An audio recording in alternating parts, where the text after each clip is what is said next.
In the past, when they did fortune telling, it wasn't like it is now. Like now for me, just one chart, an hour or even 40 minutes, all cost money. That wasn't how they did it.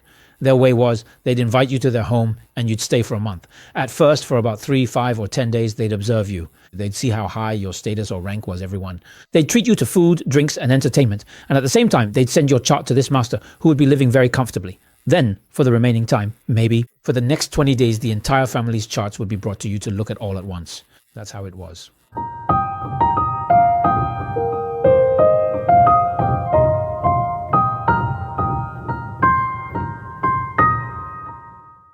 All right, today we'll continue telling stories about fate and fortune telling. As for the origins, in the previous episode we talked about the structure of fortune telling in Chinese communities. Of course, the I Ching is something that we have always had ourselves. In ancient times, people also observed celestial phenomena. A lot of historical records mention observing the stars, like seeing a certain star fall, which would indicate a major change was about to happen, or that something would happen to the emperor, and so on. Earlier, we also mentioned the general concept of the origins of the I Ching. Of course, there is a lot more historical information in between, and if you're interested, you can go look it up. So we're just giving everyone a basic introduction. As for the changes in its origins, what were they like? There are many. Some viewers have written in asking, why do we discuss the 8 characters, Bazi, or other topics? These are all generally methods of fate calculation. Nowadays, when we talk about fate studies, what our ancestors called the 3-1 fate and physiognomy register is generally considered as such. The so-called fate part is usually thought to refer to Bazi and Zi Wei Doshu. These two are the main systems, the others are secondary. Some people categorize Qing and Dunjia under feng shui, while others categorize it under other categories. I have time for divination. We can talk about Qing and Dunjia, which is also a vast system of fortune telling. However, since our main audience is students, commanding the battle, therefore we are now discussing the art of commanding battles and more importantly, the art of directing battles. It was compiled during the Ming and Qing dynasties, or rather the true formation of command combat techniques. It was actually compiled because of the needs of the emperors of the Ming and Qing dynasties. Of course, over the course of history, this system was influenced by the introduction of astrology. Later, Indian astrology was introduced. After that, it was reformed, or you could say improved. Originally, we used the I Ching as the main framework, but ours was actually somewhat lacking. Or rather, it was almost not very accurate, our own system. As for astrology itself, I still want to say that astrology, like any field of study, is always created to meet human needs. Take the nomadic peoples of Central Asia, for example. Their concepts, logic, and research regarding astrology will definitely be stronger than those of agricultural peoples, because agricultural societies observe the sun. So the 8-character system mainly uses the 24 solar terms. The 24 solar terms are based on the sun's movement. For example, the 8-character system itself also has a very complete and well-developed system to resolve these kinds of unclear matters. However, the permutations and combinations in the 8-character system are still less than those in astrology. Astrology has a higher level of combinations, and it requires things to be much more precise. Because the evolution of the 8-character system has gone through a long period of transformation, it still makes use of, for example, the generating and overcoming relationships among the 5 elements, and actually those relationships are quite straightforward. So if you don't have a solid theoretical foundation, it ends up being interpreted differently by everyone. In reality, a lot of people don't want that. Actually, my first teacher was in Bazi, that is, my enlightenment was in Bazi. I started with Bazi, and Zi Wei Doshu was something I learned incidentally while studying Bazi. But it was only after I started researching history myself that I realized that in fact, Zi Wei Doshu, it was the emperors of the Ming and Qing dynasties who combined it together. When you study it more deeply, you become even clearer about it. You come to know that, strictly speaking, you can't regard Zi Wei Doshu as part of the San Yi Ming Xiang system, because Zi Wei Doshu was created by the emperors of the Ming and Qing dynasties. According to their needs, they wanted to have a complete system. They wanted a system that could be tested, could be widely replicated, and could maintain a certain standard, so that through training people could reach a certain level of proficiency in this system of fate analysis. So in fact, they incorporated feng shui, physiognomy, Qimen, Dunjia, the I Ching, and even Bazi all into this system. So strictly speaking, you can't really treat Zi Wei Doshu as something that's exactly the same as Bazi. They're actually quite different. Of course, if you really study Bazi, people will tell you that you can read a person's face through Bazi because the system, it's like this. It's very much like fate studies, like the blind man feeling the elephant. All of us are already blindfolded, and then based on our own understanding and what we've learned, we go to explore an unknown world to feel out the shape of that elephant. Every system hopes that, in the end, it can be all-encompassing on its own. It can master everything. It will definitely go on to develop all these things. But what's special about the commander is that it uses the power of the royal family. It then integrates these techniques. As for Bazi, it's more of a folk practice. It relies on individual power to integrate these techniques, so the background of its use are, logically speaking. The needs and requirements are also not quite the same. Of course, in the end, everyone hopes. He said ultimately everyone hopes for the same outcome. In short, since I mainly teach Commander Dushu, we mainly discuss the entire framework of Commander Dushu. So by the Ming and Qing dynasties, they had already begun to develop integrated systems that combined astrology and the I Ching. People found this approach quite good, and it was actually quite comprehensive. So during the Ming and Qing dynasties, the royal family started to use this as the main framework and then began to incorporate other elements into it. In the previous episode, we talked about this with everyone. Actually, during this period, as it passed through the Song and Yuan dynasties, and of course even before the Song dynasty, there were developments as well. They went through the Liao, Jin, Song and Yuan dynasties. Across these several dynasties, because during the northern and southern Song periods, in fact, the Yangtze River Basin and everything north of it was basically inhabited by nomadic peoples. So they became even stronger in this field of astrology.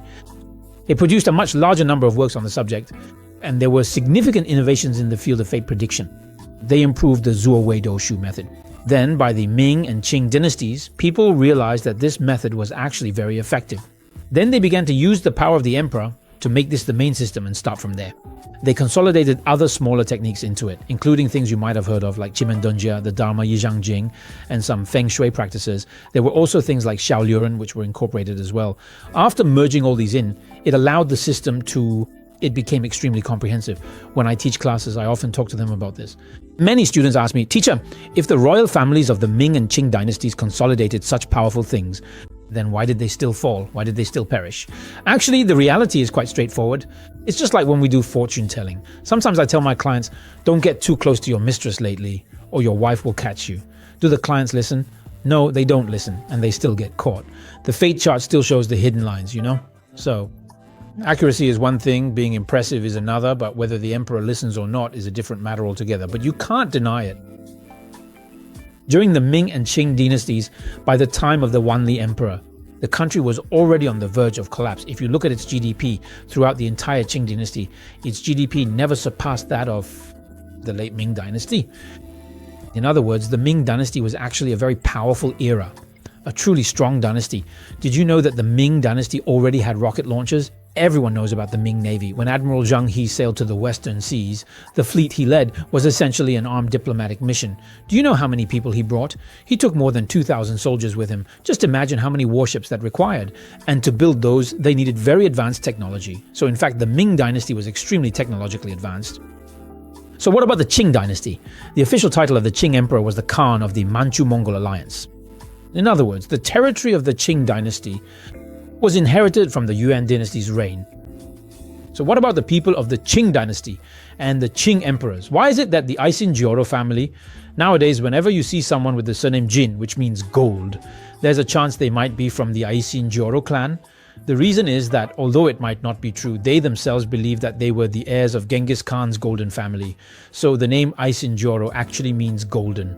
So why, when they translated their surname into Chinese characters, did they choose the surname Jin, gold? That's why. So, as for the Qing dynasty, although it didn't have as much wealth as the Ming dynasty, in reality it was a militarily powerful China. Compared to the Qing dynasty, the territory was reduced by several million square kilometers. So, you see, the royal families of both the Ming and Qing dynasties, to be honest, even by the mid-Qing period, during the reign of Emperor Daoguang or during the reign of the Ming Emperor Wanli, to be frank, they were considered quite good in Chinese history. Look at those emperors. Take the Jin dynasty, for example, where there was incest and fratricide, brothers killing each other everywhere, constant fighting breaking out at any moment. Or the Han dynasty, where the crown prince could be killed at any time. In comparison, these two dynasties were actually quite good. And in terms of population, they also led in GDP. In fact, both were considered powerful dynasties throughout Chinese history. You can't say that these fate studies didn't help them. In the end, they still perished, but sometimes when it came to the crucial moment, human nature still couldn't overcome certain things. Some things they just couldn't break through. What we now see as Zhedu technique was actually organized in the mid-Qing dynasty by a man named Luo Hongxian. Luo Hongxian, who compiled it, was himself also one of the patriarchs of the Yiguandao sect. Nowadays, most people generally believe that this, whether you look at the complete book of Zhedu or the complete collection of Zhedu, they all say that Luo Hongxian, during his self-guided trip to Mount Hua, was given this book by a young Taoist at Mount Hua. But in fact, usually that just means he organized and compiled it himself. He compiled and organized it. After that, here comes the key point. In our previous episode, we mentioned that in this episode, we're going to talk about why all these amazing things ended up in Taiwan in the end. Why does everyone know this? It's because after the fall of the Qing dynasty, the Kuomintang took over the Qing government. Of course, some things happened at that time. First, Puyi mentioned in his own autobiography that he had many household retainers. The eunuchs began to sell things off during the Kuomintang era. This was already happening even before the Kuomintang entered the city, before they entered Beijing. At the end of the Qing dynasty, everyone tried every possible way to sell off things from the imperial palace and liquidate family assets. So when the Kuomintang came to power and the Qing dynasty abdicated, this situation became even more serious, even the Kuomintang itself. The warlord Sun Dianying even went to Cixi's tomb. It wasn't easy to take out the gold and silver, so they had to use money to seek high-ranking positions for themselves. So in that era, those who were already skilled at these calculations, this group of highly trained experts, you can just imagine what they would do. This is what we often say and what everyone likes to talk about. Because this is my channel, whatever I talk about, everyone likes it. People say not to talk about politics, but you have to admit that the true masters of fate calculation, they are always tied to political power, just like religion has been throughout history. For a religion to rise, it must be tied to political power. If it's not, without the support of those in power, it simply can't grow big. The same goes for these master fate calculators. Who do you think would seek them out? It has to be those in power. These people will come to them, and at this point, these master fate calculators, what would the master think? That's why I often say, when you keep discussing not talking about politics, that's honestly a joke.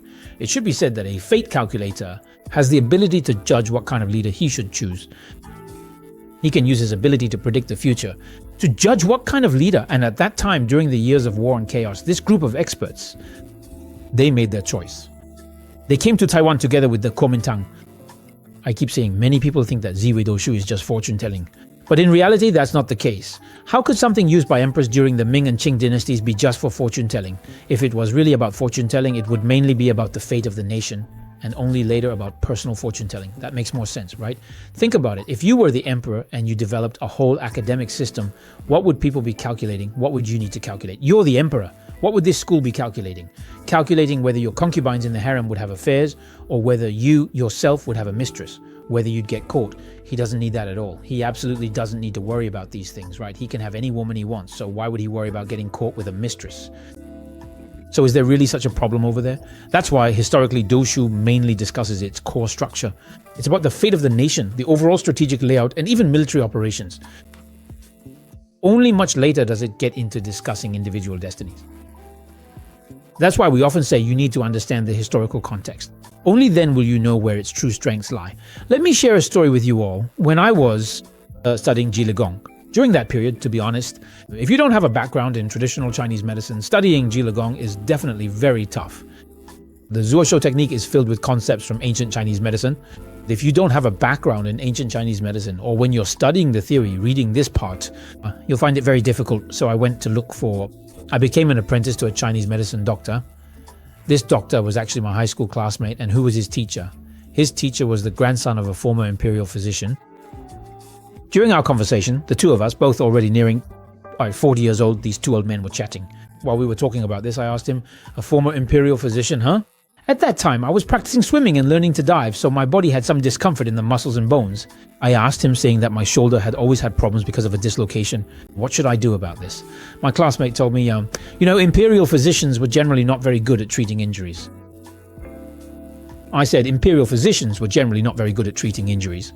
He said, that's right, because when the emperor or the concubines go out, they're always surrounded by a crowd of people. Do you think they would let the emperor fall from his sedan chair or fall off a horse? The chances of the emperor getting injured are very low. I said, well, if that's the case, what are the imperial physicians really good at? Their main strengths are basically beauty treatments because the concubines need them, and also things like aphrodisiacs for the emperor, because the emperor needs them. And then the rest is about childbirth and things like that. I said, what about the other things? The rest aren't important, probably. Things like high blood pressure and diabetes. The emperor ate too well after all. So what I'm saying is all kinds of techniques. They will definitely have their own specialties based on their profession and environment. So back then, this group of people who were kept by the emperor or by the Manchu nobility, these people, it's just that they're all teachers. So why were they kept in captivity? Because back then, when they did fortune telling, it wasn't like it is now. Like now, for me, one chart takes an hour or 40 minutes, and I charge for that. But their way was different. They would invite you to their home, and then you'd stay for a month. For the first 3 days or so, 5 days, 10 days, it depended on your status. Everyone would treat you to food, drinks, and entertainment, and at the same time, they'd bring their charts to the teacher. The teacher lived a very, very comfortable life. Then for the remaining time, maybe the next 20 days, the entire family would bring all their charts for you to read. Each time it was like this. This included an analysis for every single person, and also included, for the family head, he needed to understand every member of the family in detail. For example, say this person is currently managing the family business, but if he's going to squander the family fortune in the future, then maybe he needs to be replaced in his position. This is what those upright officials back then, or rather, what those teachers who were kept by the powerful and influential were really doing. Of course, he would serve your family for the entire month, and then he would get paid a huge amount. He might only work with 8 families in a whole year, maybe 10 families at most. So in this kind of situation, these teachers would naturally come to the conclusion, wow, the Kuomintang is about to collapse. But if it collapses, does that mean they should go and side with the Communist Party? Not necessarily. Why? Because after the Kuomintang fled to Taiwan, these teachers would gain political power. They would be protected. But if they stayed in China, they would soon face the 10 years of turmoil. Of course, they would calculate this. So I often hear people at school ask, why are the top masters of fate calculation, especially the masters of Zi Wei Doshu, all in Taiwan? Because our predecessors accurately predicted that only by coming to Taiwan could they survive. Otherwise, in that situation, under such a world-shattering and chaotic situation, he would have suffered terribly very quickly. In the context of those 10 years of turmoil, he would have ended up in a miserable state very soon. So, after making his calculations, he realized that although the Kuomintang retreated to Taiwan, the Kuomintang would at least let him survive. So he chose to follow the Kuomintang over here. This is what I always say. Blindly rejecting or refusing to discuss politics is simply a joke. If a fortune teller can't even understand things like this, you might end up losing your life. You shouldn't even tell others you want to read fortunes because you might not even have a life left to read. Okay, because of this historical background, on one hand, the Kuomintang Zi massively looted things from the Qing dynasty and plundered the books and writings of the Qing people. For example, the Siku Kwanshu, the complete library of the 4 treasuries. Only 7 sets were ever made from start to finish, and 2 of them in Taiwan. All the gold was moved over here, and of course the people involved also came along. If you do a quick calculation, you'll realize that you have to come to Taiwan for it to work. If you wanted to survive, then you would know you had to come over. Staying there during the 10 years of turmoil, I think a lot of people must have died. So, of course, on one hand, those who stayed behind probably just didn't calculate things right. Otherwise, why would they have stayed? Isn't that right? Of course, there were some who, even if they calculated things correctly, still couldn't escape. No matter what, over there they experienced 10 years of turmoil. All of the experts, because they calculated things correctly, all came over. They all came to Taiwan. That's also why, for the vast majority of fates we can imagine, the truly crucial techniques of fate calculation have almost all been preserved in Taiwan, because back then, as long as someone could do calculations and had the ability, they all came over.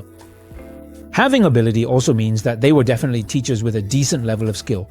They definitely had the ability to protect themselves. They must have made quite a bit of money, and they certainly had the ability to protect themselves, so they all came over. Taiwan was a good place. After coming to Taiwan, they actually brought about major reforms in Taiwan's metaphysics community. Or rather, before the Kuomintang came over, Taiwan actually there wasn't really a so-called metaphysics community. Why? Because before that, Taiwan was under Japanese rule. Of course, they also had metaphysics, but they leaned more towards yin-yang studies or the I Ching and things like that. The kind of diverse and wide-ranging metaphysical systems we see today in Taiwan actually only started to appear after the Kuomintang came over. When Li Hongzhang was negotiating the cession of Taiwan, he mentioned the phrase, "Men become bandits, women become prostitutes." That was something he said. A land beyond our borders. If Japan wants it, then just cede it to them. So I still have to say, for a long time, everyone has had a mistaken idea. That is, people think that a good fortune teller shouldn't make money, or that a fortune teller should be lonely and poor. Actually, this is a wrong idea. I myself am in this profession, but of course I also know that after we make money, we can't use this skill to then go and earn money in an unethical way. That is definitely not acceptable. That would create karmic obstacles. And more importantly, you see, we often donate money. But this doesn't mean that you have to live a life of poverty. We're just like doctors. You can help others, and you can also allow yourself to live a good life. Why? Because only when you live well yourself can you help more people. So there is absolutely that idea of having to carry a burden or hide away just because you practice fortune telling. How could that be? There's simply no such thing. From a religious perspective, if heaven truly wants you to have this destiny, shouldn't it take care of you, let you live well and keep you healthy? Only then would you be able to help more people. How could it be possible that after receiving this destiny, you become especially unlucky? That's just not reasonable, right? Think about your company's top performers. You think they help the company make a lot of money. You can help them with a lot of work. Aren't you taking good care of them? All the good things are given to them, right? How could it be otherwise? Being lonely, poor, or disabled, these things are completely unreasonable. Next time we can talk about why ancient people had these concepts of loneliness, poverty, and disability. There are actually reasons for this in their studies, but it's not like what people say nowadays. The rumors going around are not true, and it's definitely not about fortune tellers being buried at night or anything like that. These people could absolutely live very good lives. So, under these circumstances, they all came to Taiwan, right? After China went through the 10 years of turmoil, some people fled to Hong Kong, so Hong Kong also preserved some of it. Some also went to Singapore and Malaysia, so naturally Singapore and Malaysia kept some as well. But the real essence all came here, to Taiwan. Then, after that, it had to be spread out from Taiwan again. Why did it have to be spread from Taiwan? Because, well, people were fleeing. After coming over, you brought a lot of antiques and treasures with you. Among them, there are always prodigals, some who don't do well, and of course, there are also experts. They would hope to find someone to pass things on to, so regardless of whether you want to find someone to inherit it, or if it's because your family has a prodigal and you have no choice but to take out things, secret manuals or whatever, and sell them, no matter what the reason is. Around the 1950s and 60s, this started to happen. In Taiwan, all kinds of fortune-telling teachings began to emerge in large numbers and flourish. This was actually because people needed to make a living, so they started to sell these things. Now, you might ask, teacher, didn't you just say that those top fortune tellers all make a lot of money? How could that be possible? Of course, that's how it is.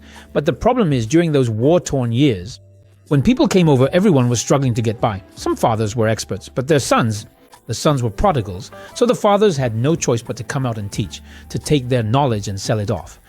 It was only then that people started to realize, wow, there are actually all kinds of powerful destiny techniques out there. That's when they discovered Zi Wei Shu. In the early days, Zi Wei Shu. When it first appeared, it was actually grouped together with Tiban Shen Xuan. This process happened because each person was unwilling to let the whole thing come out at once. They were not willing to reveal all the secrets at once. But with this thing, over time, your family shares a bit, our family shares a bit. Even if you share a part and we share a part, in the end, everyone will definitely put it all together. So after it started to appear in the 1950s, all the way up to around 2000, over these 50 years, Zi Shu began to develop. After going through several periods and thanks to the efforts of many teachers, it gradually took root in Taiwan, and then slowly, gradually, the originally fragmented parts were pieced back together. Because back then, each person only understood a part, another person understood another part, and yet another person understood a different part. Slowly, these parts were combined. So what was even more important? What was the most important thing? It was that during this process, in the midst of it, Taiwan, the wise predecessors in Taiwanese metaphysics, these elders in the field, invented, or rather, it's not quite accurate to say invented, because it wasn't something that didn't exist before and was newly created. Rather, it was that in Taiwanese metaphysics, the elders discovered the application of non-transformation within the Jedu method.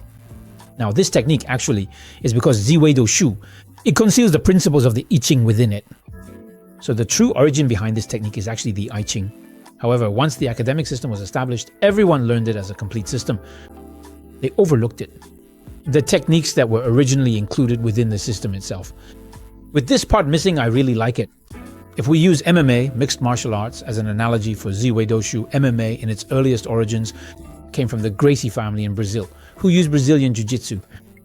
They chose the weakest child in the family, under conditions with no restrictions, no gloves, no weight classes.